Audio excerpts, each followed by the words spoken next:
Hello students, capacitance quiz का ये discussion अभी कर रहे हैं हम लोग। जो भी लेटेस्ट क्विज आपके साथ कंडक्ट हुई है मंडे को, ठीक है। उसका फर्स्ट क्वेश्चन जो था वो कुछ ऐसे था। तो पॉइंट ए यहाँ पर दिया हुआ है आपको, ठीक है। तो अगर आप क्लास की थ्योरी स्टार्ट करोगे तो ये पॉइंट ए होगा, यहाँ से यहाँ जाओगे, कोई पोटेंशियल डिफरेंस नहीं होगा यहाँ पर। रीजन बिंग, ना कोई बैटरी है ना कोई कैपेसिटर है, तो ना कोई, बिकॉज यहाँ पर कोई पोटेंशियल डिफरेंस नहीं है तो हम इस पॉइंट को भी ए मार्क कर सकते हैं। और अगर मैं इस पॉइंट को कोई डी नाम दे दूँ तो यहाँ से ऐसे जाने पर भी कोई पोटेंशियल डिफरेंस नहीं मिलेगा, तो आप इस पॉइंट को भी डी नाम दे सकते हो। और फिर यहाँ से यहाँ जाने पर इस पॉइंट को भी डी नाम दे सकते हो, ठीक है। ये सारे पॉइंट्स डी नाम दे सकते हो। अब अगर इसके बाद अगर आप कैपेसिटर्स का नंबरिंग करो, सपोज ये 1 कैपेसिटर है, ये सेकंड नंबर वाला कैपेसिटर है, ये थर्ड नंबर कैपेसिटर है, ये फोर्थ नंबर कैपेसिटर, ये 5 नंबर कैपेसिटर। तो अगर आप नोटिस करोगे तो कैपेसिटर 1, कैपेसिटर 2 और कैपेसिटर 3, ये जो तीन कैपेसिटर आप देख रहे हो, ये तीन कैपेसिटर्स 1 2 3, ये सब ए और डी के अक्रॉस कनेक्टेड है। Capacitor 1 is between A and D, capacitor 2 is between A and D, capacitor 3 is between A and D. इस वजह से ये पैरेलल कॉम्बिनेशन में हो जाएंगे और इनका इफेक्टिव आएगा 3C। कैपेसिटर नंबर 4 जो आप देख रहे हो यहाँ पर, कैपेसिटर नंबर 4, वो डी और डी पॉइंट्स के बीच में कनेक्टेड है। तो इधर भी डी पॉइंट है, इधर भी डी पॉइंट है, तो सेम पॉइंट्स है, इसका मतलब यहाँ पर पोटेंशियल डिफरेंस जीरो होगा। इसकी दोनों प्लेट सेम पॉइंट्स पर कनेक्टेड है, पोटेंशियल डिफरेंस जीरो, इसका मतलब ये चार्ज नहीं होगा, तो ये यूजलेस हो गया। तो अब हम क्या कर सकते हैं, सर्किट को रीड्रॉ कर सकते हैं पॉइंट ए से, और ये वाला पॉइंट डी, जो ये वाला पॉइंट देख रहे हो, ये वाला, ये वाला डी पॉइंट हम उठा रहे हैं। तो इस डी पॉइंट के बीच में आप यहाँ पर 3C का कैपेसिटेंस लगा सकते हो, और फिर डी के बाद एक और कैपेसिटेंस सी, और यहाँ पर जाकर के बी। अब ये दोनों सीरीज में मारे जाएंगे। जब ये सीरीज में हो गए तो इनके सीरीज के हिसाब से जो आंसर आएगा आपका, वो 3C डिवाइडेड बाई 4 इक्विवेलेंट। अब C इक्वल टू 2 रख देंगे यहाँ पर, तो ये 6/4 आएगा, यानी कि 1.5 माइक्रोफैरेड कैपेसिटर। और 1.5 यहाँ पर ऑप्शंस पे नहीं है, तो हम डी ऑप्शन टिक करेंगे। So correct answer will be D. Right, ये हो गया इसका आंसर। सेकंड क्वेश्चन जो था इसमें, वो भी देख लेते हैं जल्दी से। सेकंड क्वेश्चन क्या था, तो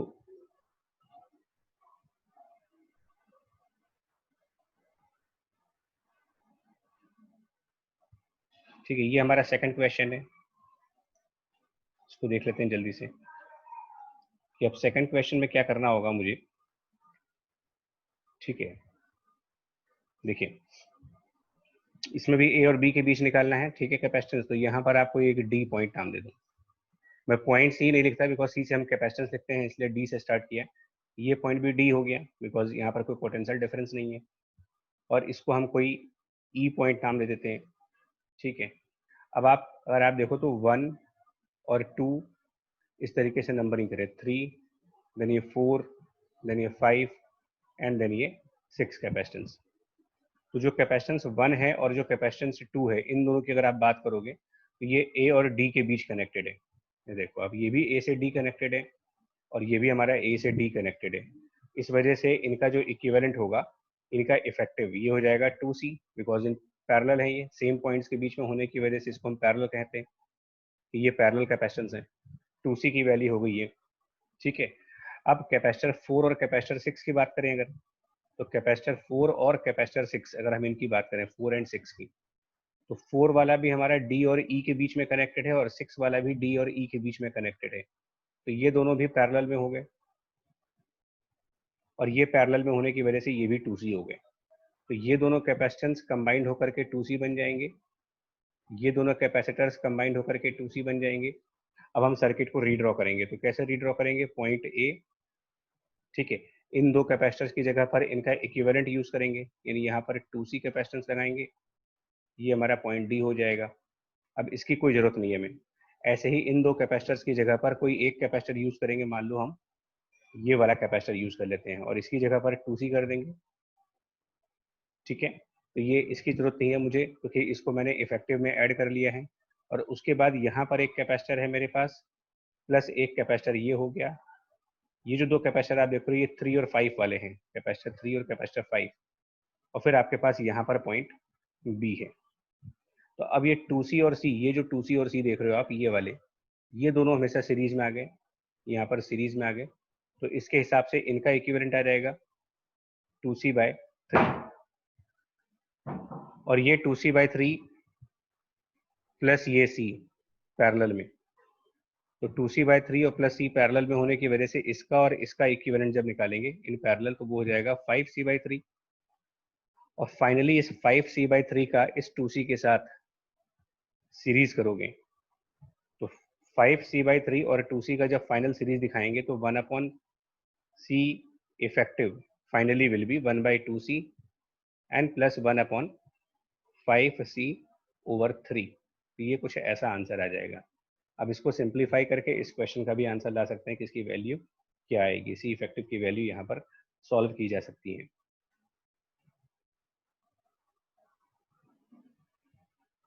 ठीक है जी, 10C/11 आई थिंक आ जाएगा ये 10C/11, और वैल्यू पुट कर देंगे तो इसमें फाइनल आंसर जो है वो बी ऑप्शन इसका आ जाएगा। ये सेकंड क्वेश्चन हो गया।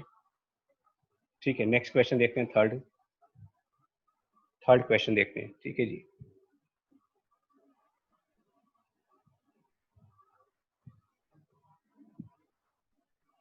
चलिए थर्ड क्वेश्चन जो है वो कुछ इस तरीके से है। थर्ड क्वेश्चन,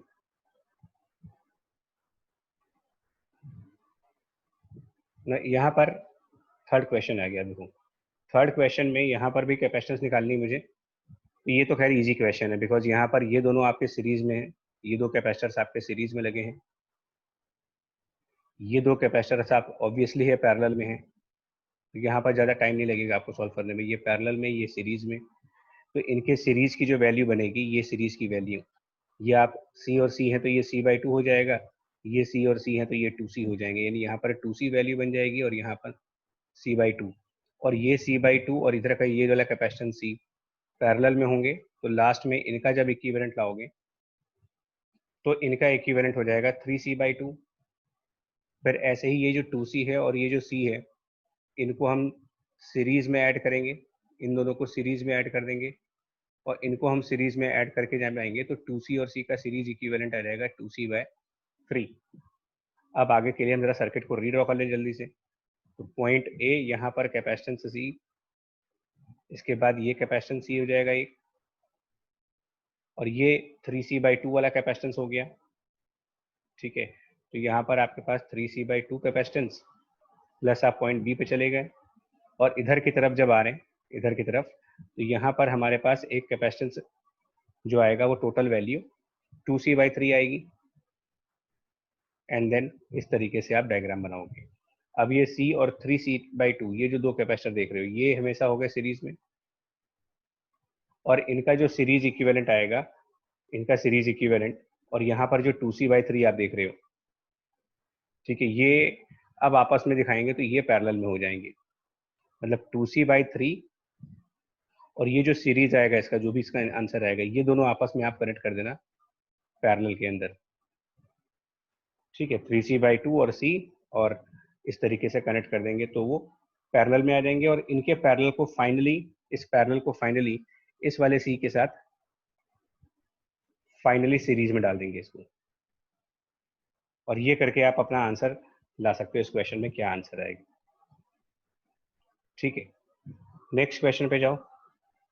ठीक है, इसका आंसर जो आएगा वो सॉल्व कर लीजिएगा, आपका ऑप्शन C आ जाएगा। ठीक है, नेक्स्ट क्वेश्चन पे चलते हैं यार, जो नेक्स्ट क्वेश्चन है उस पर आते हैं। तो नेक्स्ट क्वेश्चन जो है, अब देखते हैं, एक सेकेंड, फोर्थ क्वेश्चन जो है,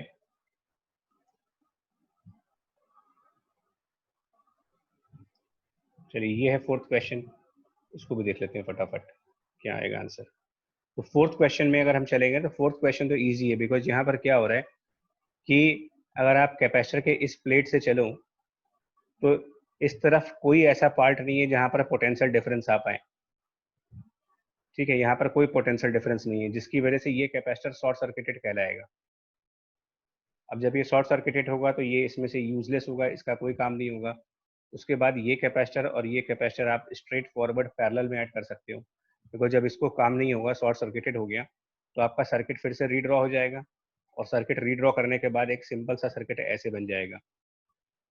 ठीक है, इस तरीके से पॉइंट बी हो जाएगा, यहाँ पर पॉइंट ए हो जाएगा और इसका टोटल कैपेसिटेंस 2C आ जाएगा। ठीक है, टोटल वैल्यू और 2C, और C की वैल्यू यहाँ 4 दे रखी है, तो इसका आंसर 8 हो जाएगा। स्ट्रेट फॉरवर्ड है। Fourth question.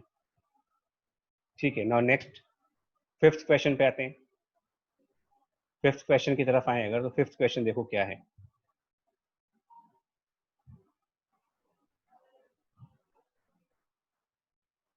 देखिएगा, क्वेश्चन नंबर 5 ये है। इसको जल्दी से देखो क्या होगा आंसर। तो इसके अंदर क्या है कि सिमेट्री है। यहाँ पर अगर आप देखोगे तो यहाँ पर जो लाइन बन रही है, यहाँ पर जो लाइन है, ये हमारी लाइन ऑफ सिमेट्री है। ए और बी के रिस्पेक्ट में ये लाइन एक सिमेट्रिकल लाइन है, और इस लाइन ऑफ सिमेट्री की वजह से क्या होगा कि जो भी चार्ज यहाँ पर फ्लो करेगा, ठीक है, वो यहाँ पर ट्रांसफर हो जाएगा। सिमिलरली अगर कोई चार्ज इस कैपेसिटर में जाएगा तो वो इधर वाले में ट्रांसफर हो जाएगा। सिमिलरली अगर कोई चार्ज इस वाले कैपेसिटर में जाएगा यहाँ पर, तो वो सिमेट्री की वजह से यहाँ पर आ जाएगा। एंड सिमिलरली फाइनली आप ये भी कह सकते हो कि यही सिमेट्री लगाते हुए कि जो चार्ज यहाँ पे जाएगा वो यहाँ पर आएगा। तो जब इतनी सारी सिमेट्री हम यहाँ पर फॉलो करेंगे तो हम फाइनली एक पॉइंट ये भी कह सकते हैं। यहाँ पर इतनी सारी सिमेट्री लगाने के बाद फाइनली आप ये भी कह सकते हो कि जब इन दो कैपेसिटर्स में सेम चार्ज जाना है तो यहाँ से आप वो जंक्शन को ब्रेक कर सकते हो, इस जंक्शन को इफेक्टिवली हटा सकते हो और इस जंक्शन को भी इफेक्टिवली हटा सकते हो। और जब ये इसको हटा देंगे तो आपका सर्किट कुछ इस टाइप से हो जाएगा। इफेक्टिवली हमारा सर्किट कुछ ऐसे बन जाएगा, ये दो कैपेसिटर्स हो जाएंगे, यहाँ पर दो कैपेसिटर्स, सर्किट को हम इफेक्टिवली यहाँ पर ब्रेक कर लेंगे, प्लस यहाँ से फिर ये इस तरीके से हम सर्किट को ब्रेक कर देंगे। और उसके बाद हम आराम से इसमें सीरीज और पैरेलल लगाते हुए इक्विवेलेंट फाइंड कर सकते हैं कि इसका इक्विवेलेंट कैपेसिटेंस क्या आएगा, बिकॉज जंक्शन हटने के बाद ये आराम से सीरीज और पैरेलल हो गया। तो ये सी और ये सी हमारे सीरीज में हो जाएंगे, और ये सी और ये सी सीरीज में हो जाएंगे, ये सी और ये सी। तो टोटल देखा जाए तो ये हमारा सी और सी सीरीज में जो लगेंगे वो C/2 हो जाएंगे, ऐसे ही ये C/2 हो जाएगा, और ऐसे करके आपके चारों C/2 होंगे। और 4 C/2 जब पैरेलल में लगाओगे तो 1/C equivalent will be 1/C/2 4 times, and then उसके हिसाब से C इफेक्टिव की वैल्यू मिल जाएगी आपको। ठीक है, राइट, ये चीज क्लियर हो गई। 2C इसका आंसर आ जाएगा, और ये भी 8 आ जाएगा वैल्यू, इसको सॉल्व करके 8 माइक्रोफैराड आंसर आ जाएगा। तो ये इसका क्वेश्चन हो गया। सिक्स्थ क्वेश्चन पे आते हैं अब। क्वेश्चन नंबर 6 जो है वो देखा जाएगा, तो क्वेश्चन नंबर 6 इस तरीके से है। इसमें थोड़ा टाइम लगेगा सॉल्व करने में। देखो कैसे। क्वेश्चन नंबर 6 में अगर आप देखो तो क्वेश्चन नंबर 6 में क्या करना है हमें। क्वेश्चन नंबर 6 में ये प्लेट्स को हम रीअरेंज कर देते हैं। प्लेट्स को रीअरेंज कर दें अगर, तो हम अगर प्लेट्स को रीअरेंज करेंगे तो ये 1 2 3 4 5 ऐसे 5 प्लेट्स हैं। तो इसको क्लास में डिस्कस किया गया है कि आप कैसे रीअरेंज कर सकते हो। आप प्लेट 1 और प्लेट 2 से एक कैपेसिटेंस ड्रॉ कर लेंगे, फिर दूसरा कैपेसिटेंस हम ड्रॉ कर सकते हैं प्लेट 2 और प्लेट 3 से, तीसरा कैपेसिटेंस हम ड्रॉ कर सकते हैं प्लेट नंबर 3 और प्लेट नंबर 4 से, और चौथा कैपेसिटेंस आप ड्रॉ कर सकते हो प्लेट नंबर 4 और प्लेट नंबर 5 से। इस तरीके से ये 4 कैपेसिटर माने जा सकते हैं। उसके बाद जो प्लेट 2 है वो हमारा पॉइंट बी को डिनोट कर रहा है, और जो प्लेट 5 है वो ए पॉइंट को डिनोट कर रहा है। एंड इसका मतलब क्या होगा कि यहाँ पर कोई बैटरी कनेक्ट की जाएगी जो ए और बी के बीच में होगी। इस तरीके से हम मान लो कोई बैटरी लगाएंगे। उसके अलावा क्या है इस क्वेश्चन में कि प्लेट 1 और प्लेट 4 को कनेक्ट किया है, तो जो प्लेट 1 है उसको कनेक्ट करना पड़ेगा आपको प्लेट नंबर 4 से। इस तरीके से प्लेट 4 से कनेक्ट हो जाएगा। और प्लेट 3 और प्लेट 5 भी कनेक्टेड है, तो प्लेट 3 को हम कनेक्ट करेंगे प्लेट नंबर 5 से, यानी यहाँ से। ये इसका इफेक्टिव डायग्राम हो गया। अब ये सारे कैपेसिटर्स आपके लिए आइडेंटिकल कैपेसिटर्स हैं because of same plate area और प्लेट सेपरेशन। ठीक है, इसके बाद इसको अगर हम ये मान लेते हैं कि पोटेंशियल डिफरेंस कुछ V है, तो अब इसके बाद अगर आप ध्यान दो तो ये अगर B पॉइंट है तो इसको भी B पॉइंट कह सकते हैं, और यहाँ पर अगर मैं कोई D पॉइंट मान लेता हूँ, हालांकि D मानने की जरूरत नहीं है इसको, क्योंकि ये पॉइंट जब यहाँ पर आपका A पॉइंट है तो ये सब ऐसे चलते चले जाओ, यहाँ पर कोई पोटेंशियल डिफरेंस नहीं आएगा, तो आप इसको भी ए ही पॉइंट मानेंगे, ठीक है ना। इस पॉइंट को भी ए मान सकते हो कि ये ए पॉइंट हो गया, ये बी पॉइंट हो गया, ठीक है। और इसको हम कोई पॉइंट मान सकते हैं, यहाँ पर एक नया पॉइंट मान लो डी मान लेते हैं। तो अब अगर हम देखें जो सर्किट्स हैं वो किस तरीके से कनेक्टेड हैं, यहाँ पर टाइप ऑफ कॉम्बिनेशंस क्या है, कौन सा कैपेसिटर सीरीज में है, कौन सा पैरेलल में है, अगर ये एनालाइज कर पाए तो हमारा पर्पज इजी हो जाएगा, ठीक है। तो आप देखो ये जो कैपेसिटर है 3 और 4 वाला, ये ए और डी के बीच में है, ये ए और डी के बीच में, ये कैपेसिटर यहाँ पर पॉइंट ए है, यहाँ पर पॉइंट डी है, और ये जो 4-5 वाला कैपेसिटेंस है यहाँ पर भी पॉइंट डी है, और ये जो ए पॉइंट है तो यहाँ पर भी ए पॉइंट आएगा। तो 4-5 ए और डी के बीच में हो गया, और 3-4 वाला भी ए और डी के बीच में हो गया। तो जो 3 और 4 वाला है और जो 4 और 5 वाला है, ये दोनों आप कह सकते हो कि ये पैरेलल में लगे हैं, तो इनका पैरेलल इक्विवेलेंट आ जाएगा, इनका पैरेलल इक्विवेलेंट। और इनका जब पैरेलल इक्विवेलेंट ला देंगे तो उसके बाद सर्किट देखो जल्दी से रीड्रॉ कर लेते हैं कैसा हो जाएगा ये। तो 1-2 वाला कैपेसिटेंस, फिर 2 और 3 वाला कैपेसिटेंस, और उसके बाद ये जो दो कैपेसिटेंस आप देख रहे हो ये दोनों मिला करके हम 2C कर देंगे इसको, बिकॉज पैरेलल में है तो ये 2C कैपेसिटेंस हो जाएगा, ठीक है। ये 3, 4 और 4, 5 वाले को मिला दिया मैंने, 3, 4 और 4, 5 वाले को मिला दिया। अब यहाँ पर हमारा पॉइंट ए यानी बैटरी वाला पॉइंट है, और इस तरीके से हमारा यहाँ पर एक पॉइंट जा रहा है, ठीक है। और ये पॉइंट कहाँ पर है फिर, है ना, ये पॉइंट कहाँ पर लगा हुआ है, देखो आप देखिए जो बैटरी था, एक मिस्टेक हुई है इसमें, बैटरी को हमें अरेंज करना पड़ेगा। देखो यहाँ पर एक मिस्टेक हुई है, ठीक है। वो क्या मिस्टेक हुई है देखिए,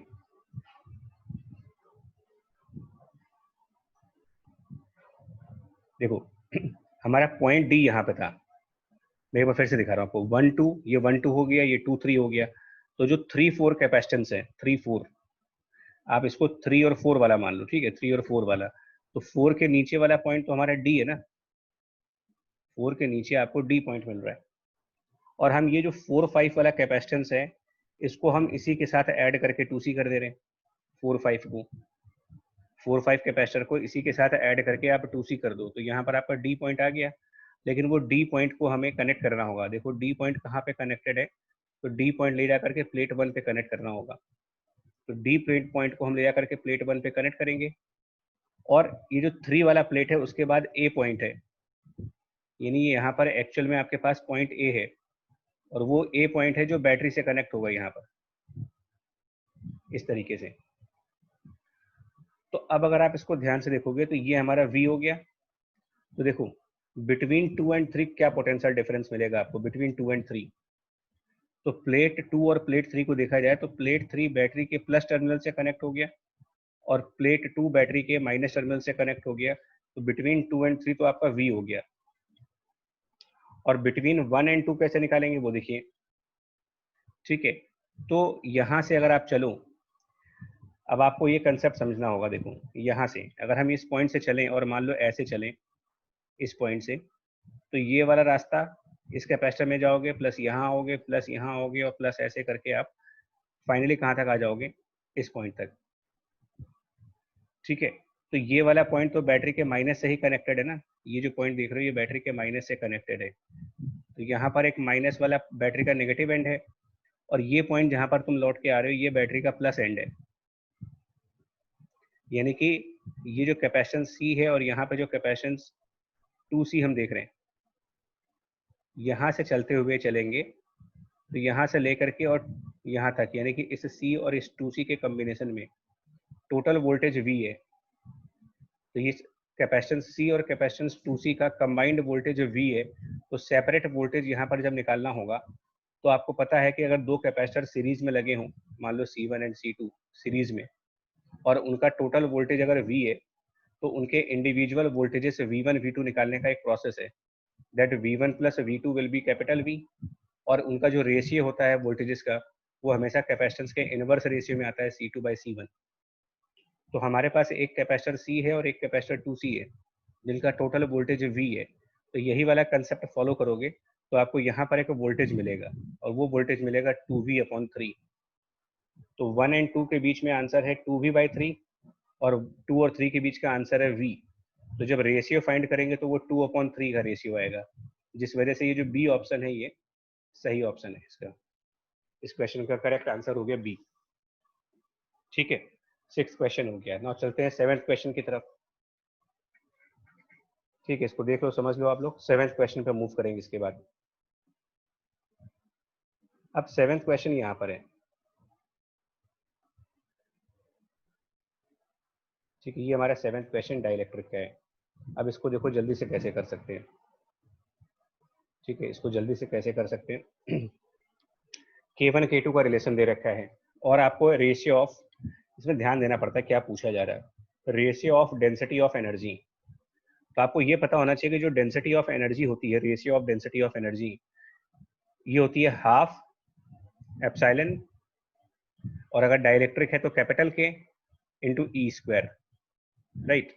तो यहाँ पर हम क्या कर सकते हैं कि इस स्पेस में अलग अलग इलेक्ट्रिक फील्ड्स होंगी। ठीक है, यहाँ पर अलग इलेक्ट्रिक फील्ड होगी, यहाँ पर के इलेक्ट्रिक फील्ड को हम E1 मानेंगे। ठीक है, मतलब इस स्पेस में जो इलेक्ट्रिक फील्ड होगी वो E1 और इस स्पेस की इलेक्ट्रिक फील्ड E2। हम लोग क्या करेंगे, फिर वो कंसेप्ट लगाएंगे। सुनिएगा, यहाँ पर कंसेप्ट आप अभी जो प्रीवियस क्वेश्चन में डिस्कस हुआ वही लगाएंगे। C1 C2 अगर दो कैपेसिटर्स हैं और V1 V2 इनके वोल्टेजेस हैं और इनका टोटल वोल्टेज V है, तो अभी हम लोगों ने पीछे डिस्कस किया था कि V2/V1 जो होगा, अगर हमको रेशियो निकालना तो ये C1/C2 होगा। अब ये इलेक्ट्रिक फील्ड E1 जो होगी, ये यहाँ का पोटेंशियल डिफरेंस, मान लो यहाँ पर V1 पोटेंशियल डिफरेंस है और यहाँ पर V2 है, तो E1 की value V1 divided by D/2 हो जाएगी और E2 की value V2 divided by D/2 हो जाएगी। ठीक है, तो अब जब रेशियो ऑफ एनर्जी निकालोगे, रेशियो जो रिक्वायर्ड रेशियो है आपको जो पूछा गया है, तो रिक्वायर्ड रेशियो कैसे फाइंड करेंगे, देखिए it is half epsilon K1 और डाइलेक्ट्रिक 1 के केस में आप यहाँ पर E1 पुट करोगे। तो जब आप E1 पुट करोगे तो ये आएगा V1 डिवाइडेड बाय D/2 का स्क्वायर और डिनोमिनेटर में हो जाएगा half epsilon dielectric constant K2 और यहाँ पर V2 डिवाइडेड बाय D/2 का स्क्वायर हो जाएगा।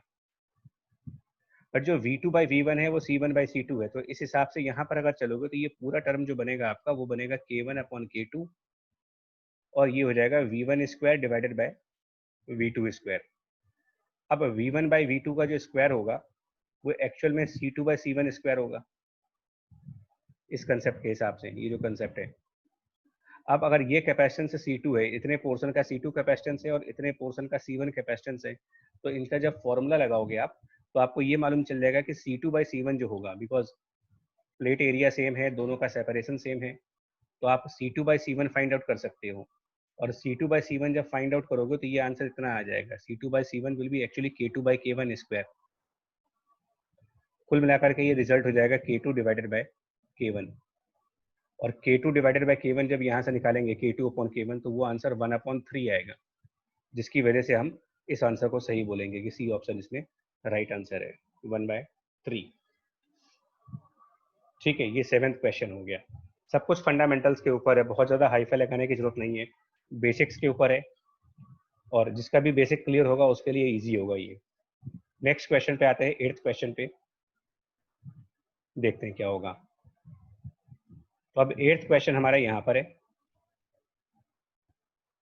वो भी डाइलेक्ट्रिक के ऊपर था मेरे ख्याल से। क्वेश्चन जो 8th है वो भी डाइलेक्ट्रिक के ऊपर है और इसके अंदर क्या है देखिए। ठीक है, तो इसके अंदर का क्वेश्चन कुछ इस तरीके से है। अब इसमें बाउंड्री कंडीशंस वाली, इसमें भी सेम कंसेप्ट है, रेशियो ऑफ एनर्जी डेंसिटी। पर आप याद करो कि जब आपकी प्लेट्स ऐसे होती हैं, पॉजिटिव प्लेट यहाँ पर और नेगेटिव प्लेट यहाँ पर, तो हम लोगों ने ये क्लासरूम में डिस्कस किया है कि बाउंड्री कंडीशंस की वजह से यहाँ पर इलेक्ट्रिक फील्ड अगर E1 है और यहाँ पर इलेक्ट्रिक फील्ड E2 है, तो ये पैरेलल डाइलेक्ट्रिक्स में ये कहा गया था कि E1 must be equal to E2। और ये जो एनर्जी डेंसिटी है, अगर आप एनर्जी डेंसिटी का फॉर्मूला चेक करो फटाफट तो क्या आएगा, energy density equal to half epsilon naught capital K into E square. तो ई स्क्वायर दोनों के लिए सेम हो गया। इसका मतलब ये जो रेशियो होगा, जो रेशियो ऑफ एनर्जी डेंसिटी होगा वो सिंपली K1/K2 हो जाएगा और कुछ नहीं करना, बिकॉज इस केस में इलेक्ट्रिक फील्ड दोनों डाइलेक्ट्रिक में बराबर आएगी। तो ratio of energy is directly K1/K2 and where it is directly K1/K2 answer is 3। इसीलिए इसका आंसर डी ऑप्शन हो जाएगा। स्ट्रेट फॉरवर्ड, ये दोनों सेम कंसेप्ट के ऊपर थे। ठीक है, क्लियर हो गया ये चीज। 9th क्वेश्चन पे आओ। 9th क्वेश्चन जो होगा इसका वो कैसा होगा वो देख लीजिए। 9th क्वेश्चन एक बार फिर से, क्वेश्चन सारे फंडामेंटल्स थे, पता नहीं क्यों गलतियां हुई हैं, स्कोर कम क्यों आए, वो एनालिसिस करना पड़ेगा हम सबको कि हमारे स्कोर कम क्यों रह गए। 9th क्वेश्चन में यहाँ पर वो, अब देखो ये भी एक लैंग्वेज का गेम है यहाँ पर, है ना। मैक्सिमम लोगों ने गलती करी है। Ratio of charge that will flow through A B, right, and then उसका रेशियो किसके साथ लेना है, तो which will flow through switch, ये रेशियो चाहिए आपको। तो अगर इस सर्किट को हम, स्विच ओपन है वहां पर सॉल्व कर लेते हैं, और एक बार हम क्या करेंगे, इसी सर्किट को दोबारा सॉल्व करेंगे। तो हम क्या करेंगे, सर्किट पहले बना लेते हैं यहाँ पर, फिर से सर्किट को रीड्रॉ कर लेते हैं जल्दी से। ठीक है, ये हो गया सर्किट हमारा, प्लस इसके आगे ये कैपेसिटर हो गया, और बाद में ये वाला स्विच बंद हो जाएगा। तो हमने सर्किट को रीड्रॉ करके, अब हम इन क्वेश्चंस को दो बार करेंगे। एक बार स्विच ओपन था तब सॉल्व करेंगे, एक बार जब स्विच क्लोज है तब सॉल्व करेंगे। तो जब स्विच ओपन है और ये, तो आपका यहाँ पर कैपेसिटेंस सी हो गया, यहाँ पर कैपेसिटेंस सी हो गया, यहाँ पर कैपेसिटेंस सी हो गया। टोटल कैपेसिटेंस अगर निकालोगे तो वो 3C/2 आ जाएगा, 2C/3 सॉरी। ये सी और ये सी पैरेलल में, तो यहाँ से 2C कैपेसिटेंस आ जाएगी, ये 2C कैपेसिटेंस, और ये वाला सी निकालेंगे तो ओवरऑल 2C/3 आ जाएगा। तो पहले वाले सर्किट में आप कह सकते हो कि 2C/3 कैपेसिटेंस है, और यहाँ पर जो बैटरी है वो 30 वोल्ट की है, तो इंटू 30 इतना चार्ज बैटरी से जाएगा। मतलब अगर यहाँ से कोई चार्ज क्यू जा रहा हो तो वो क्यू निकाल सकते हो, और कैपेसिटेंस की वैल्यू यहाँ पर 5 दे रखी है, ठीक है ना, कैपेसिटेंस इक्वल टू 5 है। तो मेरे ख्याल से ये टोटल वैल्यू आपकी आ जाएगी 100 माइक्रोकूलम। अब यहाँ पर जब आओगे तो यहाँ पर भी सेम चीज़ है, ये कैपेसिटेंस, ये कैपेसिटेंस, ये कैपेसिटेंस, लेकिन स्विच बंद करने से ये वाला कैपेसिटेंस शॉर्ट सर्किट हो गया, तो यहाँ से कोई चार्ज नहीं जाएगा, इससे कोई चार्ज जाएगा ही नहीं, और टोटल कैपेसिटेंस अब जो हो जाएगी सी इक्विवेलेंट अगर आप निकालोगे तो वो सिंपली 2C हो जाएगा, विच इज 10 माइक्रोफेरेड, 30 वोल्ट की बैटरी है। तो अब अगर यहाँ से क्यू डैश चार्ज जाए तो क्यू डैश चार्ज की वैल्यू सी इंटू वी के हिसाब से निकालोगे तो ये 10 इंटू 30 यानी कि 300 माइक्रोकूलम हो गया। बट ये 300 माइक्रोकूलम जाएगा कहाँ से, क्योंकि ये यहाँ से तो चार्ज जाएगा नहीं, ये तो शॉर्ट सर्किटेड है, तो ये 300 इन दो कैपेसिटर्स में से डिवाइड होके जाएगा। बट यहाँ से बाहर निकलने के बाद, इससे बाहर निकलने के बाद वो 300 जाएगा तो इसी वायर से, क्योंकि शॉर्ट सर्किट कैपेसिटर से कोई चार्ज फ्लो नहीं कर सकता, तो 300 यहाँ से जाएगा। इसका मतलब जो स्विच वाला पोर्शन है, स्विच, यहाँ से आपको चार्ज मिलेगा 300, लेकिन ए बी से कितना मिलेगा, तो ए बी में देखो ये क्यू ऑलरेडी 100 था, तो 100 माइक्रोकूलम पहले से ही इसमें जा रहा था, अब यहाँ पर आपका 300 जा रहा है। इसका मतलब कितना चार्ज और फ्लो कर गया यहाँ पर, एक्स्ट्रा चार्ज तो 200 गया ना यहाँ पर, 200 माइक्रोकूलम। 100 पहले से था, बाद में 300 हो गया, सो 200 इज द एक्स्ट्रा चार्ज जो ए से बी जाएगा, यानी यहाँ पर 200 जा रहा है, और स्विच से कितना जा रहा है, तो स्विच से जा रहा है 300। तो अब रेशियो क्या आएगा इसका, 200/300 करोगे तो 2/3, ये इसका आंसर हो जाएगा। इसमें सिर्फ लैंग्वेज का गेम हुआ है, जिनके भी आंसर गलत हुए हैं उन्होंने लैंग्वेज सही से नहीं पढ़ी है, इसलिए गलत हो गए। चलिए नेक्स्ट क्वेश्चन पे देखो, 10th क्वेश्चन पे। ठीक है जी, 10th क्वेश्चन देखो फटाफट क्या आएगा। यहाँ पर भी स्विचिंग सर्किट का क्वेश्चन है, तो इसके अंदर भी क्या आएगा देखते हैं। यहाँ पर भी ये बोला गया है कि भाई स्विच बंद होने के बाद क्या होगा, तो एक बार सर्किट को पहले तैयार कर ले। यहाँ पर 3, ठीक है, यहाँ पर ये बैटरी हो गई 20 वोल्ट की, प्लस यहाँ पर एक कैपेसिटेंस है 3 माइक्रोफेरेड का, और इस कैपेसिटेंस के साथ हमारे पास यहाँ पर एक कैपेसिटेंस है जो कि 3 माइक्रोफेरेड है, और ये स्विच बंद कर देंगे, ये वाली स्विच, जब ये वाली स्विच बंद कर देंगे तो ये कुछ ऐसा हो जाएगा, ध्यान देना। ठीक है, और ये 3 है। सेम क्वेश्चन है, वैसा ही है ये भी। ओके, तो अब यहाँ पर सीधा सीधा देखो आपको क्या होगा, ये क्या होगा, ये 3 माइक्रोफेरेड कनेक्ट करने से ये वाला शॉर्ट सर्किट हो गया। तो अब आपका इफेक्टिव कैपेसिटेंस 3 और 3 सीरीज में हो गए। इनफैक्ट यही शॉर्ट सर्किट नहीं हो गया, शॉर्ट सर्किट ये भी हो गया, क्योंकि देखो इसकी जो ये वाली प्लेट है, देखो ये वाली जो प्लेट है, अगर हम यहाँ से चलें, ऐसे जाएं, ऐसे जाएं, ऐसे जाएं, ऐसे जाएं और ऐसे करके वापस वहां तक चले जाएं, तो हमें कहीं पर कोई पोटेंशियल डिफरेंस नहीं मिल रहा है। तो यहाँ पर भी पोटेंशियल डिफरेंस जीरो हो गया। ऐसे ही हम यहाँ पर जाएंगे तो इस 3 माइक्रोफेरेड में भी पोटेंशियल डिफरेंस जीरो हो गया। तो इन दोनों में चार्ज नहीं जाएगा, तो चार्ज होने के लिए सिर्फ 3 माइक्रोफेरेड बचा आपके पास। ठीक है ना, सिर्फ 3 माइक्रोफेरेड और 20 वोल्ट की बैटरी है, तो 20 इंटू 3 यानी कि यहाँ से जो चार्ज जाएगा वो 60 माइक्रोकुलम होगा। जबकि पहले क्या होगा, जब ये स्विच ओपन था तो ये 3 और ये 3 पैरेलल में हो गए 6 माइक्रोफेरेड, और ये 6 माइक्रोफेरेड के साथ ये वाला 3 सीरीज में जब लगाओगे तो ओवरऑल आपका यहाँ पर 2 माइक्रोफेरेड कैपेसिटेंस आएगी। सो 2 इंटू 20 करेंगे तो यहाँ पर चार्ज आएगा 40 माइक्रोकुलम। अब 40 पहले था और 60 अब है, तो कंपेयर करो, 40 से अगर 60 पे जा रहे हो तो आप 20 माइक्रोकुलम ज़्यादा दे रहे हो, इसीलिए इसका आंसर आ जाना चाहिए 20 माइक्रोकुलम। ठीक है, इसका आंसर हो गया 20 माइक्रोकुलम। चलिए नेक्स्ट क्वेश्चन पे आते हैं यार, 11th पे। ठीक है, 11th क्वेश्चन कैसे करेंगे वो देखो। 11th एंड 12th काफ़ी छोटे क्वेश्चन हैं, इसको जल्दी से किया जा सकता है। क्वेश्चन नंबर 11 जो है उसमें बड़ा आसान सा क्वेश्चन है ये। क्यों क्या है कि जब आप इस स्विच को बंद कर भी देंगे ना तो कुछ भी नहीं होगा। कुछ इसलिए नहीं होगा कि ये वाली प्लेट और ये वाली प्लेट आपस में कनेक्ट ही नहीं है, यहाँ पर कोई कनेक्शन नहीं है। और चार्ज फ्लो करने के लिए सर्किट को हमेशा क्लोज होना चाहिए, कभी भी ओपन सर्किट में चार्ज फ्लो नहीं होता। तो charge flows in closed path, closed circuit. और यहाँ पर क्या है कि अगर अगर इसको हम ऐसे कनेक्ट करते, यहाँ से कनेक्ट होता तब तो कुछ चेंजेस आते हैं, लेकिन यहाँ से आपने कनेक्ट किया नहीं है, तो ओपन सर्किट में कोई चार्ज फ्लो होगा नहीं। तो स्विच बंद करने के बावजूद भी दोनों तरफ जितने जितने चार्ज थे एज इट इज बने रहेंगे। न तो इससे कोई चार्ज इसके पास आएगा, न इससे कोई चार्ज इसके पास जाएगा। तो जैसा स्टेटस है वैसा ही स्टेटस बना रहेगा आपके सामने, कोई फर्क नहीं पड़ेगा।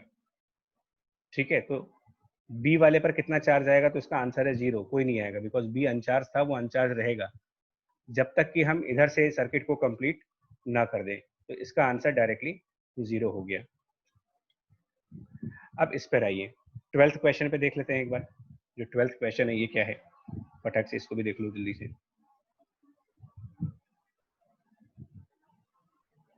देखिए 12th क्वेश्चन में, एक सेकंड प्रोसेस को स्क्रीन सही कर दें, फिर बताते हैं आपको 12th क्वेश्चन कैसे होगा। देखिए इसके अंदर भी मेन चीज है स्विचिंग का, और अगर आप देखोगे तो यहाँ पर फिर वही चीज हो रही है, ये स्विच बंद करने से ये शॉर्ट सर्किट हो जाएगा। तो ये क्वेश्चन पीछे भी डिस्कस हो चुका है ना, सिमिलर क्वेश्चन पीछे डिस्कस हुआ है। सेम क्वेश्चन था जो भी पीछे डिस्कस किया गया था, ए बी वाला, और ये एग्जैक्टली सेम क्वेश्चन है ये। तो इसको हम स्किप कर रहे हैं बिकॉज सिमिलर क्वेश्चन पीछे डिस्कस किया जा चुका है। या एक काम करते हैं, चलिए ट्राई करते हैं अगर, तो यहाँ पर क्या होगा, अभी जो कैपेसिटेंस होगी ये सी और ये सी और ये सी मिला देंगे तो, ठीक है ना, अभी की जो कैपेसिटेंस होगी सी सी एंड ये सी, तो ये टोटल कैपेसिटेंस अभी आएगी 2C/3।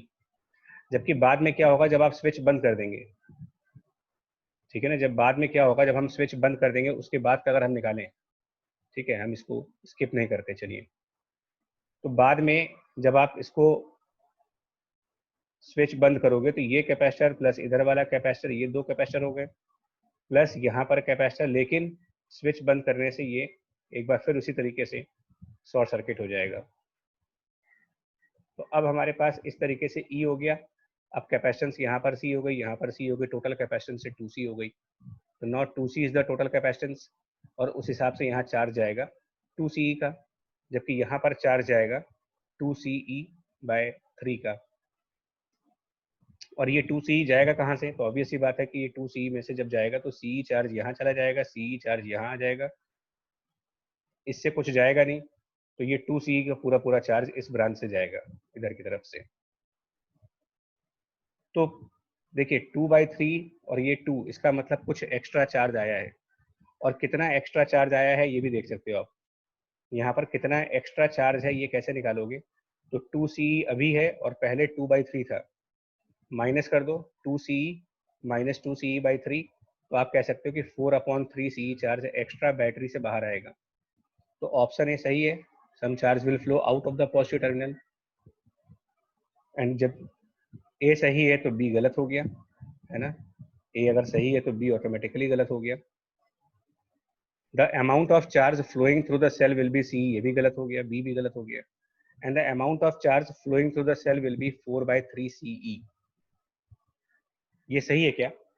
The amount of charge flowing through the cell will be, नहीं, इतना तो एक्स्ट्रा चार्ज दे रहा है ना वो।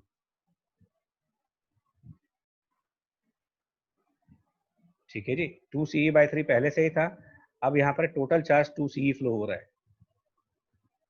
ठीक है, तो अप्रोप्रिएट ऑप्शन ए है। हालांकि इसमें ए और डी में थोड़ा सा कंफ्यूजन है। अगर हम लैंग्वेजेस की बात करें स्टूडेंट्स के पॉइंट ऑफ व्यू से, तो वो शायद डी ऑप्शन भी टिक कर सकते थे, तो वो स्लाइट कंफ्यूजन है इसके अंदर। बट अप्रोप्रिएट वर्ड यहाँ पर ए ज़्यादा एक्यूरेट दिख रहा है मेरे को, बिकॉज स्टेटमेंट ए में कोई कंफ्यूजन नहीं है। और स्टेटमेंट डी में थोड़ा सा कंफ्यूजन है कि ये एक्स्ट्रा चार्ज की बात कर रहे हैं या टोटल चार्ज की बात कर रहे हैं। तो टोटल चार्ज 2CE होगा, बट एक्स्ट्रा चार्ज 4/3 CE होगा, और यहाँ पर एक्स्ट्रा वर्ड नहीं है, तो बेनिफिट ऑफ डाउट हमेशा आप ऑप्शन ए को दोगे। ठीक है, इस तरीके से ए ऑप्शन सही होगा इसमें। चलिए नेक्स्ट क्वेश्चन पे आते हैं।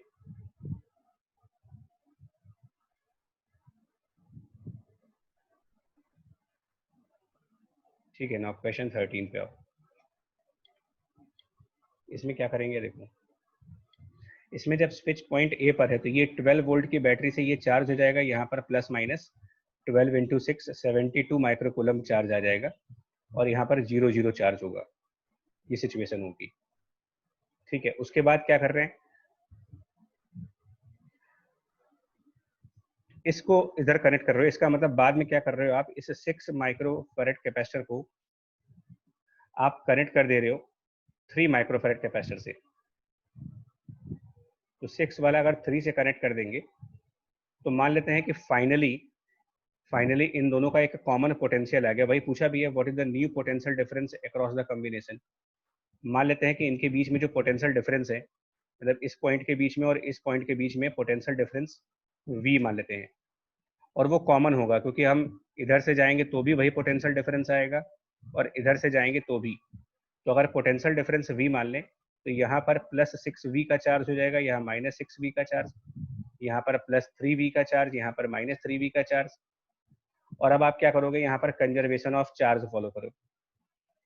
ये वाली प्लेट और ये वाली प्लेट को अगर हम देखें तो टोटल चार्ज कितना हुआ इनका, क्योंकि यही दो प्लेट आपस में कनेक्टेड हैं, तो टोटल चार्ज हो गया इनका 9V।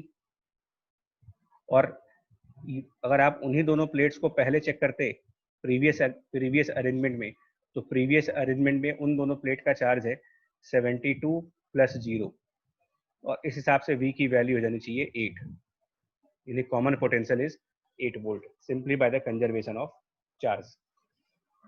ठीक है, ये हो गया 13th क्वेश्चन। मूव करते हैं नेक्स्ट क्वेश्चन पे, 14th पे।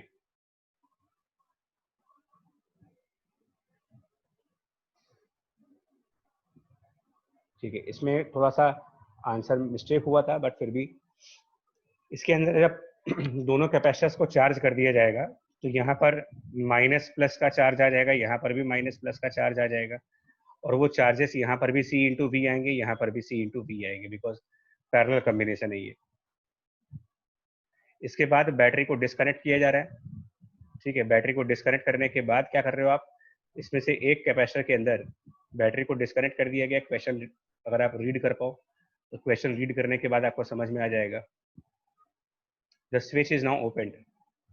ठीक है, सॉरी, बैटरी को डिस्कनेक्ट नहीं किया है ना, मिस्टेक हो गई है यहाँ पर, रुकिए। तो बैटरी को डिस्कनेक्ट नहीं किया है, स्विच को ओपन कर दिया है। ठीक है, कोई बात नहीं। तो स्विच ओपन करने से क्या होगा, कि ये वाला जो कैपेसिटर है ये तो अब आउट ऑफ टच हो गया, यहाँ पर स्विच ओपन हो गया, लेकिन ये बैटरी अभी भी कनेक्टेड है। ये कुछ इस टाइप का डायग्राम है। और हम लोगों ने क्या किया, यहाँ डाइलेक्ट्रिक्स भर दिए। तो डाइलेक्ट्रिक भरने से क्या होगा, ये कैपेसिटेंस भी K इंटू सी हो जाएगी और ये कैपेसिटेंस भी KC। लेकिन इस कैपेसिटर में क्योंकि ये बैटरी से कनेक्टेड है, अगर आप 1 और 2 की बात करूं तो जो 1 है उसके लिए V कांस्टेंट रहेगा बिकॉज ये बैटरी से कनेक्टेड है, लेकिन जो कैपेसिटर 2 है उसके लिए Q कांस्टेंट रहेगा। तो हम क्या करेंगे, जब एनर्जी कैलकुलेट करेंगे ना, एनर्जी का फॉर्मूला, तो हम यहाँ पर हाफ CV² लगाएंगे। यानी कैपेसिटर 1 के लिए U इनिशियल जब पुट करोगे तो वो लिखोगे हाफ CV², और उसका फाइनल एनर्जी जब लिखोगे तो वो हाफ कैपेसिटेंस की जगह KC और V² लगाएंगे। जबकि यहाँ पर कैपेसिटर 2 के लिए हम इनिशियल एनर्जी का जब फॉर्मूला यूज करेंगे तो हम इसको Q² डिवाइडेड बाय 2C लगाएंगे, जिसमें जो Q है वो इतना होगा, CV को हम Q रखेंगे Q, और इसकी फाइनल एनर्जी जब लिखेंगे तो भी हम Q² divided by 2 times of KC लगाएंगे। तो क्योंकि इस कैपेसिटर के लिए Q कांस्टेंट है, बैटरी डिस्कनेक्टेड है, और कैपेसिटर 1 के लिए V कांस्टेंट है क्योंकि ये बैटरी से कनेक्टेड है। तो डाइलेक्ट्रिक डालने के बाद यहाँ पर चार्ज इंक्रीज कर जाएगा, लेकिन कैपेसिटर 2 क्योंकि वो आइसोलेटेड हो गया है तो आइसोलेट होने की वजह से उसका चार्ज कंजर्व रहेगा। और यहाँ पर Q की जगह पर आप क्या रखोगे, तो ये जो Q है, ये जो Q, इस Q की वैल्यू रखोगे आप इक्वल्स टू CV। तो यहाँ पर भी CV रख देना, यहाँ पर भी CV रख देना, तो आपको मालूम चल जाएगा फाइनल एनर्जी और इनिशियल एनर्जी क्या है, और उसके हिसाब से उसका रेशियो फाइंड किया जा सकता है। ठीक है, तो इसको सॉल्व कर लीजिएगा कि फाइनल एनर्जी क्या होगी, है ना। यहाँ पर हम इन दोनों को ऐड कर देंगे तो इन दोनों को ऐड करके सिस्टम की फाइनल एनर्जी आ जाएगी, और इन दोनों को ऐड करके सिस्टम की इनिशियल एनर्जी आ जाएगी, और फिर उसका रेशियो फाइंड कर लिया जाएगा, राइट। और इसके हिसाब से इसका जो आंसर आएगा वो 3/5, ये इसका आंसर आएगा। चलिए नेक्स्ट क्वेश्चन पे आइए, 15th पे, क्वेश्चन नंबर 15।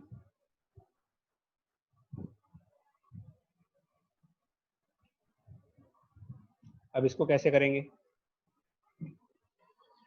देखो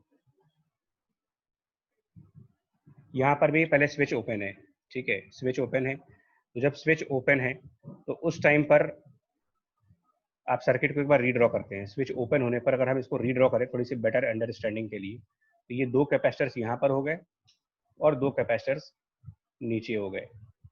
ये 2 स्विच तो ओपन है, उससे कोई मतलब नहीं है हमें, और यहाँ पर बैटरी है,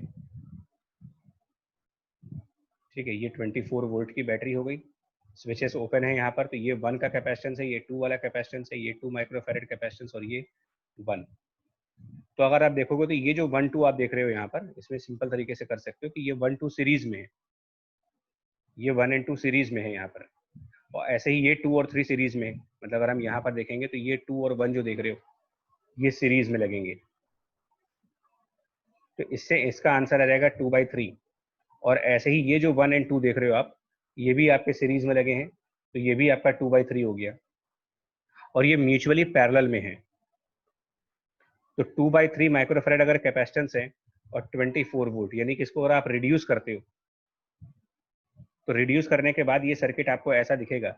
इस तरफ 2/3 माइक्रोफैरेड कैपेसिटेंस, इस तरफ 2/3 माइक्रोफैरेड कैपेसिटेंस, और यहाँ पर बैटरी, कुछ ऐसे दिखेगा आपको ये 24 वोल्ट, 2/3 माइक्रोफैरेड इस तरफ और 2/3 माइक्रोफैरेड इस तरफ। तो इससे चार्ज निकाल सकते हैं कितना कितना चार्ज आएगा, और चार्ज जब निकालेंगे तो 2/3 इंटू 24 जब करेंगे, 24 इंटू 2/3, तो वो +16 माइक्रोकूलम यहाँ पर भी होगा और +16 माइक्रोकूलम यहाँ पर भी होगा। जिसको यहाँ पर दिखाओगे तो सेम ही क्वेश्चन है, यानी एक तरीके से बैटरी से जो चार्ज फ्लो करके आएगा, सॉरी, बैटरी से चार्ज 16 माइक्रोकूलम फ्लो करके आएगा, यहाँ पर इंडिविजुअल कैपेसिटर्स पे 8 और 8 आएगा, थोड़ी सी मिस्टेक हुई है यहाँ पर। यानी इसको इस डायग्राम में दिखाएंगे तो 16 माइक्रोकूलम बैटरी से आएगा, उसमें से 8 माइक्रोकूलम इधर चला जाएगा, वो 8 माइक्रोकूलम ऐसे फ्लो करके आ जाएगा फिर यहाँ तक, और सिमिलरली इधर वाली साइड से भी 8 माइक्रोकूलम आएगा,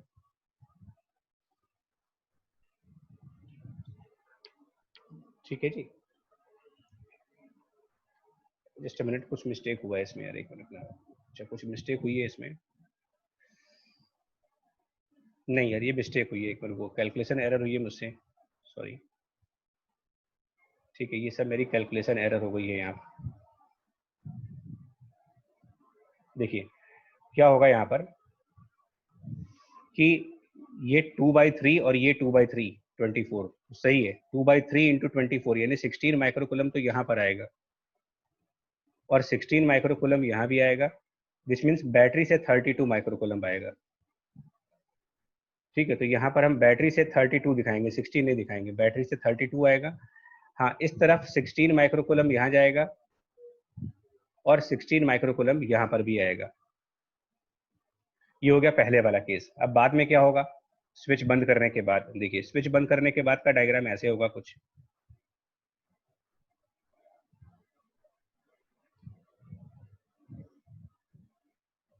जब ये स्विच यहाँ पर क्लोज कर देंगे और वो बैटरी यहाँ पर लगाई हुई है 24 वोल्ट की,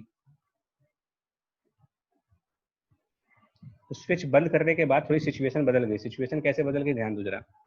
अगर आप इसको कोई पॉइंट बी नाम दो और इसको कोई पॉइंट डी नाम दो, सॉरी ये बी है, तो यहाँ से यहाँ जाने पर पोटेंशियल डिफरेंस तो है नहीं कोई, तो इसको भी बी नाम दे सकते हो।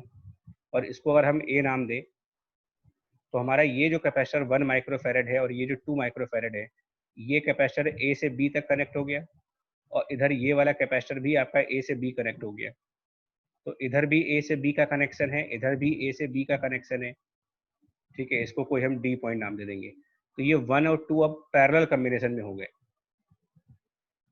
ठीक है, ध्यान रखना यहाँ पर, क्योंकि ये 1, ये जो 1 देख रहे हो, ये 1 से पॉइंट ए से पॉइंट बी जा रहा है और इधर भी हम ए से बी जा रहे हैं। तो ये 1 और ये 2, 1 और 2 पैरेलल में कनेक्ट हो गए, यानी कि इनका जो आंसर हो जाएगा वो 3 माइक्रोफेरेड हो जाएगा।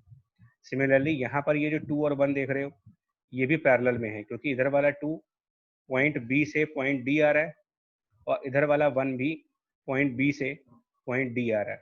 तो ये 2 और ये 1 3 हो गए पैरेलल में, ये 1 और 2 3 हो गए पैरेलल में, और ये आपस में सीरीज में लगेंगे तो टोटल हो जाएगा 3/2। 3/2 जब कैपेसिटेंस होगी तो अब यहाँ से जो चार्ज आएगा वो लिखा जाएगा 3/2 multiplied by 24 which is 36 microcoulomb. अब 36 माइक्रोकुलम चार्ज जब आएगा तो यहाँ 1 और 2 में वो डिवाइड भी होगा, क्योंकि ये पैरेलल में कनेक्टेड है। तो डिवाइड कैसे होगा, कैपेसिटेंस की रेशियो में। तो 36 माइक्रोकुलम को जब डिवाइड करेंगे तो इधर कितना चार्ज जाएगा और इधर कितना चार्ज जाएगा। तो ये कैपेसिटेंस 1 है, यहाँ पर कैपेसिटेंस 2 है। तो जब 1 और 2 के रेशियो में 36 को डिवाइड करोगे तो यहाँ पर चार्ज आपका 12 माइक्रोकुलम आएगा और यहाँ पर 24 माइक्रोकुलम जाएगा। सिमिलरली 36 माइक्रोकुलम यहाँ से बाहर में निकलेगा,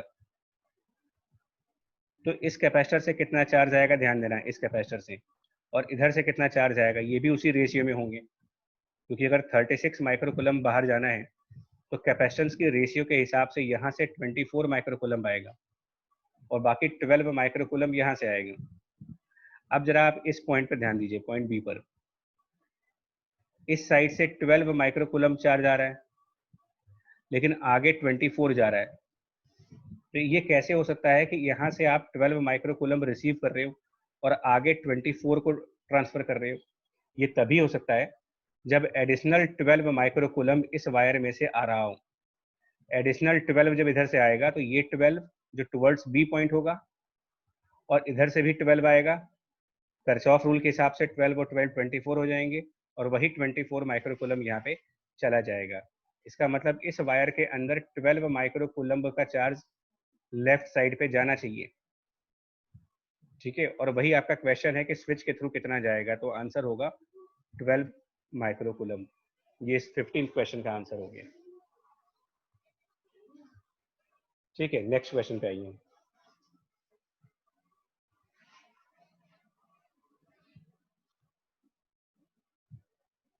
नेक्स्ट क्वेश्चन जो है वो 16 है, ये भी स्विचिंग सर्किट्स पे है।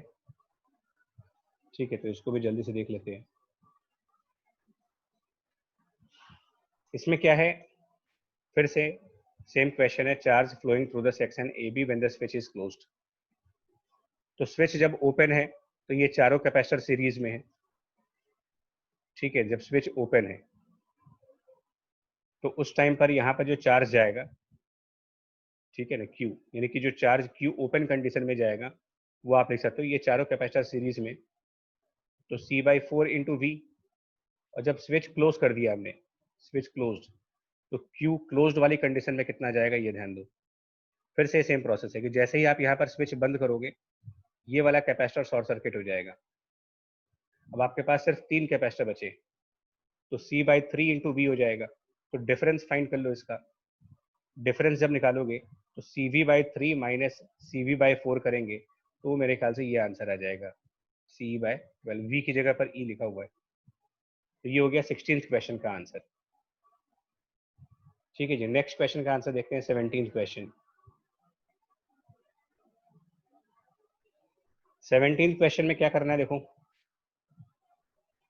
17th क्वेश्चन का अगर हम सोल्यूशन चेक करें फटाफट, तो इसके अंदर क्या हो रहा है, पहले यहाँ पर स्विच क्लोज है तो ये प्लस माइनस CV और प्लस माइनस CV यहाँ पर, और ऐसे ही प्लस माइनस CV यहाँ पर, प्लस माइनस CV यहाँ पर। फिर स्विच को ओपन कर दिया गया, ठीक है। And space between the plates of capacitor is filled. ये भी अभी सिमिलर क्वेश्चन है, पीछे डिस्कस हुआ है कि जब आप स्विच ओपन करके डाइलेक्ट्रिक डालोगे तो कैपेसिटेंस तो यहाँ पर भी केसी हो जाएगी और कैपेसिटेंस यहाँ पर भी केसी होगी। बट यहाँ पर क्योंकि बैटरी से डिस्कनेक्टेड होने की वजह से इसका चार्ज कंजर्व होगा, और चार्ज कंजर्व होने की वजह से इसका चार्ज पहले के बराबर रखोगे CV। लेकिन यहाँ पर बैटरी से कनेक्ट होने की वजह से, यहाँ पर बैटरी से कनेक्ट हो गया तो इसमें इसके अंदर नया चार्ज आएगा, और इसका नया चार्ज नई कैपेसिटेंस KC इंटू वी के हिसाब से होगा। यहाँ पर चार्ज कैन नॉट इंक्रीज, यहाँ पर charge will increase. And now the ratio of total electrostatic energy, ठीक है। ये तो सिमिलर क्वेश्चन है जो पीछे भी डिस्कस हुआ है, एग्जैक्टली सेम क्वेश्चन है, ऑलमोस्ट यही क्वेश्चन पीछे डिस्कस हुआ है। तो पहले वाली एनर्जी तो हम ऐसे निकाल सकते हैं, इनिशियल एनर्जी दोनों का आइडेंटिकल है तो 2 times of half CV², system की बात करें अगर तो। और फाइनल एनर्जी की निकालने के लिए क्या करेंगे, हाफ, ध्यान से देखिएगा, नया चार्ज KCV हो गया तो KCV का square which is Q² divided by new capacitance. ये लेफ्ट वाले के लिए। राइट वाले के लिए उसका चार्ज पहले वाला रखोगे तो Q² की जगह CV² अपॉन 2 टाइम्स उसकी कैपेसिटेंस KC, और इससे आप U फाइनल और U इनिशियल का रेशियो फाइंड कर लीजिएगा। ये हो गया 17th क्वेश्चन, ठीक है। नेक्स्ट क्वेश्चन पे चलते हैं, 18th पे। 18th क्वेश्चन पे फटाफट देखो। 18th क्वेश्चन ये मल्टी करेक्ट क्वेश्चंस पे आ गए हम लोग। तो इसके अंदर क्या करना है, यहाँ पर भी सेम क्वेश्चन है कि जब ये स्विच ओपन है तो ये दो कैपेसिटर्स आपके सीरीज में लगे हैं, यानी C/2। तो यहाँ से चार्ज आएगा CE/2, और उसका रूट ऐसा होगा, ये चार्ज ऐसे फ्लो करके जा रहा होगा, ठीक है। लेकिन जब आप स्विच बंद कर दोगे, यहाँ पर ये कैपेसिटर प्लस ये कैपेसिटर प्लस ये बैटरी, ठीक है, और प्लस जब यहाँ पर हम बंद कर देंगे तो इसको बंद करते ही ये कैपेसिटर शॉर्ट सर्किट हो गया। अब इसके अंदर फ्लो ऑफ चार्ज कैसे होगा देखो। तो इससे कोई मतलब नहीं है, सिर्फ एक कैपेसिटर आपका काम कर रहा है, और जब सिर्फ एक कैपेसिटर काम करेगा तो CE चार्ज जाएगा, और वो चार्ज इससे नहीं जा सकता, शॉर्ट सर्किट से नहीं जा सकता, तो वो सारा चार्ज इधर से आएगा और वो वापस ऐसे फ्लो कर जाएगा, ठीक है। तो पहले CE/2 था, अब CE है, तो जो charge phloem through the battery when the switch is close is CE/2। सही आंसर हो गया ये।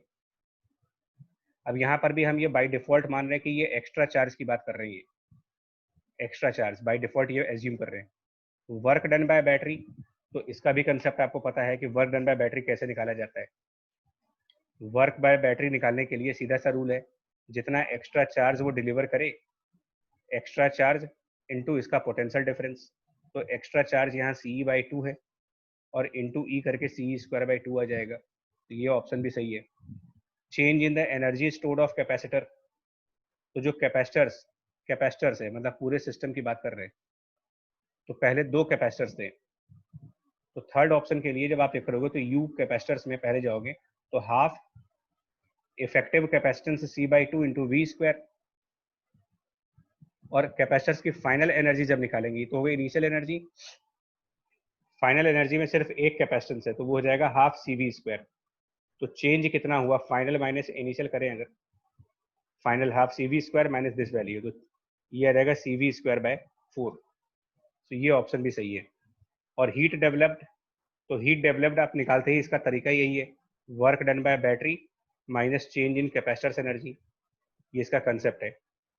स्विचिंग सर्किट्स में इसी से हीट निकाल सकते हैं, और ये जब करेंगे तो ये भी आंसर आपका CE स्क्वायर बाय 4 आ जाएगा। तो इसके चार ही ऑप्शन सही हैं 18th क्वेश्चन के। मूव करते हैं 19th पे अब।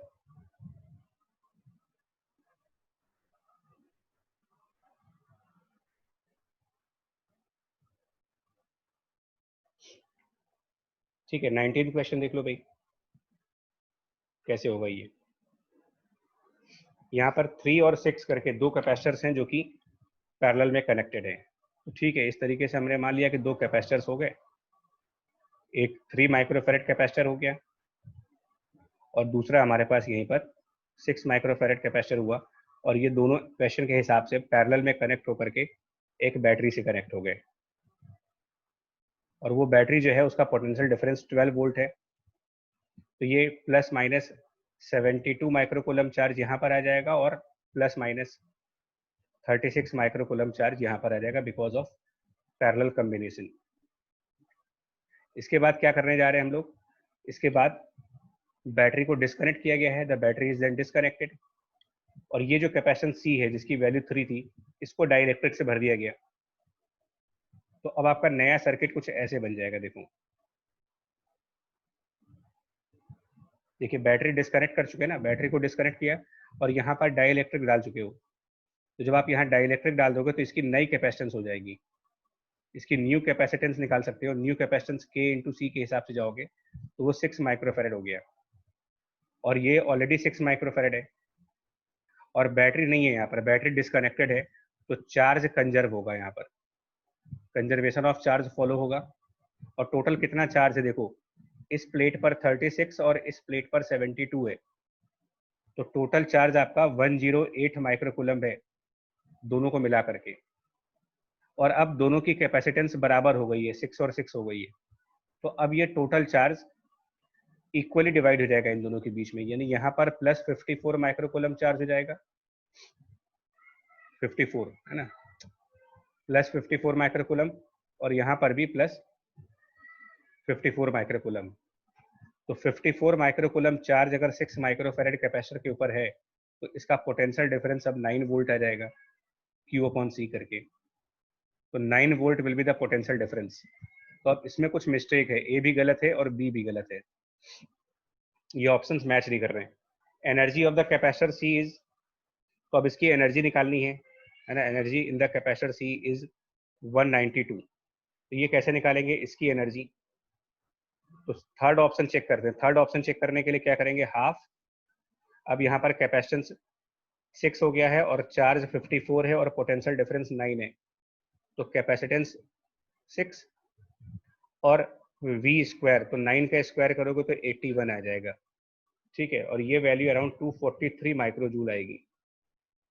तो ये ऑप्शन भी गलत है, एंड डी ऑप्शन भी कैलकुलेट करने पे गलत आ रहा है, यानी कि इस क्वेश्चन में मिस्टेक है, कोई भी ऑप्शन सही नहीं है।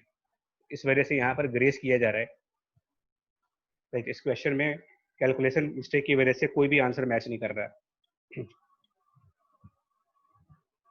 चलिए नेक्स्ट क्वेश्चन पे आते हैं, 19th, सॉरी 19th हो गया है, 20th क्वेश्चन पे जाना है मुझे, तो 20th क्वेश्चन देख लें।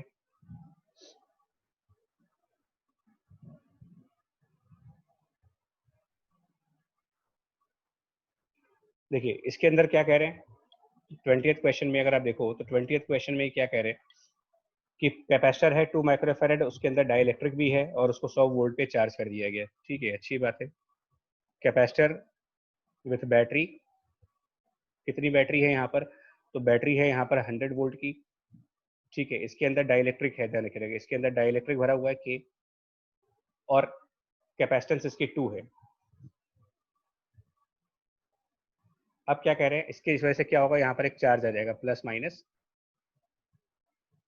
ठीक है ना। तो कैपेसिटेंस ये 2 कब का है? देखो, parallel plate capacitor has a capacity of 2, उसके बाद कह रहा है कि dielectric slab of K = 5 is inserted, यानी कि डाइलेक्ट्रिक से पहले वो 2 था। तो अब तो ये बदल जाएगा ना, अब ये K इंटू सी करोगे तो यहाँ पर 2 इंटू 5 यानी कि 10 माइक्रोफेरेड कैपेसिटेंस हो जाएगी इस केस में, और 100 वोल्ट ये चार्ज है, ठीक है। और उसके बाद आइसोलेट कर दिया गया, चार्ज करके आइसोलेट कर दिया गया। तो चार्ज करके जब आइसोलेट करोगे तो चार्ज तो आ चुका है इसके ऊपर, अब कितना चार्ज आ चुका है, तो प्लस क्यू और माइनस क्यू। तो क्यू निकालेंगे तो क्यू की वैल्यू तो यहीं से निकालोगे, 100 इंटू इसकी कैपेसिटेंस, यानी कि वो 1000 माइक्रोकूलम होगा, उतना ही चार्ज अभी भी रहेगा। लेकिन अब डाइलेक्ट्रिक, ऑप्शन ए की बात करें, डाइलेक्ट्रिक हटा दिया, तो डाइलेक्ट्रिक हटाते ही इसका कैपेसिटेंस वापस 2 माइक्रोफेरेड हो गया, डाइलेक्ट्रिक रिमूव किया जब तब। तो अब आपका चार्ज 100 और कैपेसिटेंस 2 है, तो पोटेंशियल डिफरेंस की वैल्यू 500 वोल्ट आएगी, 1000/2 500 वोल्ट, और इस हिसाब से बी ऑप्शन सही है इसका, ठीक है। तो ए गलत है, बी सही है। अब सी और डी ऑप्शंस में से वर्क कितना करना पड़ेगा, देखो। तो वर्क करने के लिए आप क्या करोगे, पहले ये पता लगाओ कि कैपेसिटर की इनिशियल एनर्जी क्या थी। तो इनिशियल एनर्जी में उसका चार्ज 1000 है, तो Q square divided by 2 times of capacitance, और डाइलेक्ट्रिक रिमूव करने से पहले कैपेसिटेंस 10 है, और फाइनल एनर्जी क्या हो जाएगी, तो सेम चार्ज रहेगा क्योंकि बैटरी डिस्कनेक्ट कर चुके हैं, अपॉन डाइलेक्ट्रिक हटाने के बाद कैपेसिटेंस उसकी रिड्यूस कर जाएगी और वो 2 हो जाएगी। तो अब इसमें से चेक कर लेते हैं कि जो इनिशियल एनर्जी थी वो कम है और बाद वाली एनर्जी ज़्यादा हो गई है, यहाँ पर 20 आ रहा है, यहाँ पर 4 आ रहा है, ठीक है। तो जो डिफरेंस है you final minus you initial, ये हमको वर्क करना पड़ेगा, ठीक है। अब इसका वर्क आप निकालोगे इसके डिफरेंस की वजह से, तो इसका आंसर जो आएगा वो डी ऑप्शन आ जाएगा। इस तरीके से सीधा सा क्वेश्चन था ये 20th क्वेश्चन, ठीक है बच्चा। चलिए लास्ट क्वेश्चन 21 जो है टेस्ट का, उसको भी डिस्कस करेंगे। और क्वेश्चन नंबर 21, चलिए इसको देख लेते हैं कि ये कैसे होगा। क्वेश्चन नंबर 21 किस तरीके से होगा ये भी देख लो। तो यहाँ पर प्लेट सेपरेशन देखो, यहाँ पर 0.8 मिलीमीटर है, कैपेसिटेंस 2 है, अच्छा। और उसके बाद कह रहे हैं कि स्विच बंद कर दिया गया, ये बैटरी 100 वोल्ट की दी गई है। तो उसके बाद plate separation decreases to a factor of 0.5। तो यहाँ पर क्या होगा कि अगर ये कैपेसिटेंस अभी सी है मान लो, और जब प्लेट सेपरेशन कम हो जाएगी तो ये स्प्रिंग्स एलोंगेट कर जाएंगी, इसको ध्यान दीजिएगा। प्लेट सेपरेशन रिड्यूस होने का मतलब है कि स्प्रिंग एलोंगेट कर गई, ठीक है, इसको वी मान लेते हैं। तो अगर ये प्लेट सेपरेशन जो कि पहले 8 मिलीमीटर यानी डी है, और अब वो प्लेट सेपरेशन उसका हाफ यानी कि d/2 हो गया, तो ये इधर से मान लो x एलोंगेट कर गया और इधर से भी x एलोंगेट कर गया। तो ये जो दोनों एलोंगेशन होंगे, आप पहले इक्वेशन ये लगा सकते हो कि total elongation will be d minus d/2 which is d/2, total elongation ऐसे लिखोगे आप, ठीक है। इस तरीके से टोटल एलोंगेशन लिखेंगे। और अब अगर हम यहाँ पर q चार्ज मानते हैं, यहाँ पर माइनस q चार्ज, तो चार्ज में निकाल सकते हैं बिकॉज कैपेसिटेंस पहले कितनी है, 2 माइक्रोफेरेड है, ठीक है ना। चार्ज तो निकाल सकते हो 2 माइक्रोफेरेड। तो अब आप कह सकते हो कि अगर पहले ये यहाँ पर 2 माइक्रोफेरेड कैपेसिटेंस है और प्लेट सेपरेशन हाफ हो गई है, तो हम सबको पता है कि capacitance inversely proportional to distance होता है। तो यार प्लेट सेपरेशन अगर हाफ हो जाएगी तो कैपेसिटेंस 2 माइक्रोफेरेड वाली इंक्रीज करके 4 माइक्रोफेरेड हो जाएगी, और 4 माइक्रोफेरेड कैपेसिटेंस और 100 वोल्ट अगर यहाँ पर होगा, तो 100 वोल्ट और ये 4 माइक्रोफेरेड, यानी कि जो चार्ज आएगा वो कितना आएगा, देखो 100 इंटू 4, 400 माइक्रोकूलम। तो charge collected on each plate will be now 400 microcoulomb, ये तो सही हो गया। कैपेसिटेंस 4 हो गई, और ये तो Q तो निकाल सकते हैं ना, चार्ज की वैल्यू 100 पोटेंशियल डिफरेंस है और 4 माइक्रोफेरेड कैपेसिटेंस है, तो कुल मिलाकर के ये 400 माइक्रोकूलम आ जाएगा। अब स्प्रिंग कांस्टेंट कैसे निकलेगा, स्प्रिंग कांस्टेंट की वैल्यू कैसे निकाली जाएगी, तो स्प्रिंग कांस्टेंट का क्या तरीका हो सकता है, देखिए जब ये कैपेसिटर चार्ज होंगे तो ये आपस में एक फोर्स लगाएंगे, ये चार्ज कैपेसिटर की प्लेट्स आपस में एक फोर्स लगाएंगी, तो इस तरफ फोर्स बिटवीन प्लेट हो गया और इस तरफ स्प्रिंग की फोर्स हो जाएगी। तो जो स्प्रिंग फोर्स kx है वो फोर्स बिटवीन द प्लेट्स, और फोर्स बिटवीन द प्लेट्स का फॉर्मूला होता है Q square divided by 2a epsilon. तो Q तो निकाल चुके हैं यहाँ पर 400, तो Q की वैल्यू 400 निकाल चुके हैं। एलोंगेशन x भी पता है क्योंकि जो x है वो d/2 है, x इक्वल टू d/4 है, तो k आएगा, है ना। यहाँ से अगर आप फर्दर इसको सिंप्लीफाई करोगे तो यहाँ से k की वैल्यू मिल जाएगी, और k की वैल्यू कितनी मिलेगी, देखो अगर हम k की वैल्यू यहाँ पर ट्राई करें तो क्या आएगी, इसी हिसाब से k की वैल्यू बन जाएगी आपके लिए Q square divided by 2a epsilon, और यहाँ पर x आएगा जो कि d/4 है। तो अब आपको सारी वैल्यू SI यूनिट्स में रखनी पड़ेंगी। चार्ज की वैल्यू 400 माइक्रोकूलम्ब है, d की वैल्यू आपको दे रखी गई है यहाँ पर 8 मिलीमीटर है, तो इसकी SI यूनिट रखेंगे मीटर्स में। एरिया और एप्सिलॉन, तो एरिया की वैल्यू निकालनी पड़ेगी, कैसे, पुराना कैपेसिटेंस आपको दे रखा है, या फिर एक काम कर लीजिए आप यहाँ पर a epsilon divided by d और यहाँ d मल्टीप्लाई कर दीजिए। ये जो a एप्सिलॉन अपॉन d है इसको डायरेक्टली आप पुराना वाला कैपेसिटेंस कर सकते हो, पहले वाला कैपेसिटेंस 2 माइक्रोफैरड कह सकते हैं इसको, तो ये डायरेक्टली 2 माइक्रोफैरड हो जाएगा। डी स्क्वायर और क्यू स्क्वायर ये सारी वैल्यूज पुट करोगे और सॉल्व करके आपको जो आंसर मिलेगा वो डी वाला आ जाएगा, इसका डी ऑप्शन आ जाएगा आंसर में। Spring constant for each spring will be 5000 Newton पर मीटर। ठीक है, सो ये था हमारा पूरा डिस्कशन जो था टेस्ट का हुआ था। कल फिर एक टेस्ट है, अब अच्छे से तैयारी करिए, कल वाले टेस्ट में आप अच्छा करेंगे। ठीक है, चलिए, थैंक यू।